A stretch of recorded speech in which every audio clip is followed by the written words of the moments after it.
नमस्कार, मैं हूं समीर अली। आप देख रहे हैं भारत 24 टाइम। देखिए खबर विस्तारों से।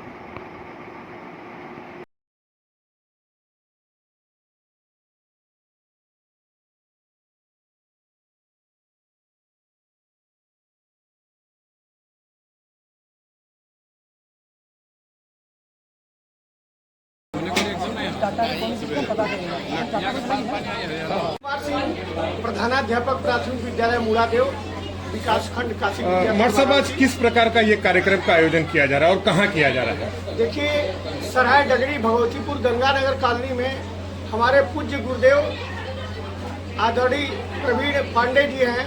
इनके यहाँ ये कार्यक्रम चल रहा है। इनकी भक्ति के प्रति और भक्तों के प्रति जो स्नेह प्यार मिलता है वो अद्भुत है। इनको मैंने जीवन में देखा कि इनको कभी पैसे से कोई मोह नहीं है और ये भक्तों के लिए और भगवान के लिए हमेशा प्रयासरत रहते हैं। तो इनके यहाँ कल से रामचरितमानस का पाठ हुआ और आज रुद्राभिषेक का संपन्न हुआ और अभी भंडारे का कार्यक्रम चल रहा है। ये भंडारे में कितने लोग आए हैं और कहाँ से आए हैं? भंडारे में बहुत दूर दूर से लोग आए हैं और जब तक आते रहेंगे तब तक प्रसाद ग्रहण करते रहेंगे। अभी तक लगभग कितने लोग आ चुके हैं? करीब 500-600 लोग खा चुके हैं। अभी आते जा रहे हैं, दूर दूर से लोग।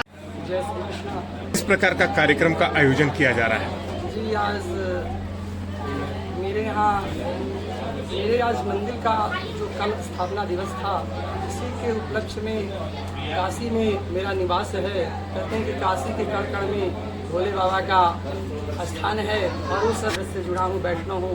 तो राधा कृष्ण की मूर्ति स्थापित किया और आज कहते हैं कि काशी में जो हमारे हरियाली श्रृंगार का संघ है, कि कहते हैं कि माता पार्वती और भगवान शंकर अगर कोई हरियाली अब तपस्या करती हैं, इतना फल मिलता है। माता पार्वती स्वयं स्कंद पुराण और कहते हैं कि शिव पुराण की में ऐसा वर्णन है कि इतनी हरियाली तपस्या की कि भगवान शंकर को प्राप्त की। इसीलिए हम लोगों के जीवन में इसका जो मुख्य सार है भगवान को प्राप्त करना, और भगवान को प्राप्त करने के लिए हम लोग काशी में रहकर ऐसा उत्सव मनाते हैं। और यही मेरा हर वर्ष के भांति इस वर्ष भी संपन्न हुआ।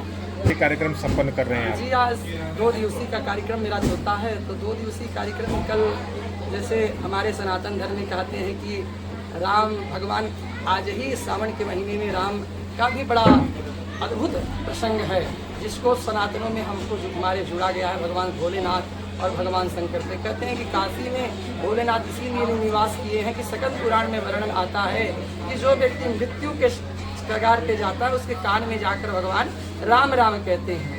तो रामचरितमानस का पाठ हम भगवान शंकर भोलेनाथ का रुद्राभिषेक और रामचरितमानस का पाठ कल संपन्न हुआ। ये कार्यक्रम होने के बाद क्या कोई भंडारे का भी आयोजन किया गया, और अगर किया गया तो कितने लोग आए? जी, भंडारे का आयोजन की कहते हैं कि बिना प्रसाद का कोई भी कार्य यज्ञ अधूरा रहता है। तो प्रसाद आज जितने भी हमारे भक्त लोग आए जुड़े और प्रसाद ग्रहण कर रहे हैं। जो गुरु जी, काशी वासियों को इस सावन में आप क्या संदेश देना चाहेंगे? अपनी सावन में काशी वासियों को मैं यही संदेश देना चाहता हूँ कि काशी में रहने वाला व्यक्ति जो तो पहले तो प्रयास करना चाहिए काशी विश्वनाथ का दर्शन प्रतिदिन करे, और नहीं भी होता है तो मात्र एक दिन भी करने से काशी वालों को उसका फल प्राप्त होता है। तो एक दिन जाकर कम से कम भगवान भोलेनाथ का दर्शन करते। जहाँ भगवान आते रहते हैं वहाँ कभी विपदाएं नहीं आती। बस इस चीज़ को काशी वाले ध्यान देते हैं। गुरु जी, आपने प्रारंभ में कहा कि आप वैष्णव संप्रदाय से हैं और काशी जो है शिव की नगरी है, शैव संप्रदाय से।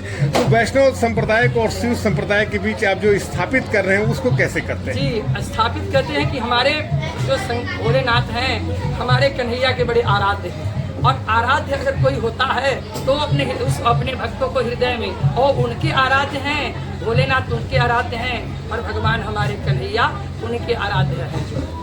और इसीलिए दोनों का तालमेल जुड़ा हुआ है और तालमेल जुड़ा है। जितने हमारे भक्त लोग आए हैं, मैं चाहूँगा कि एक बार हर हर महादेव का जयकारा लगाएं। और इसी तरह से कहते हैं कि काशी तो खुद बोलती है हर हर महादेव।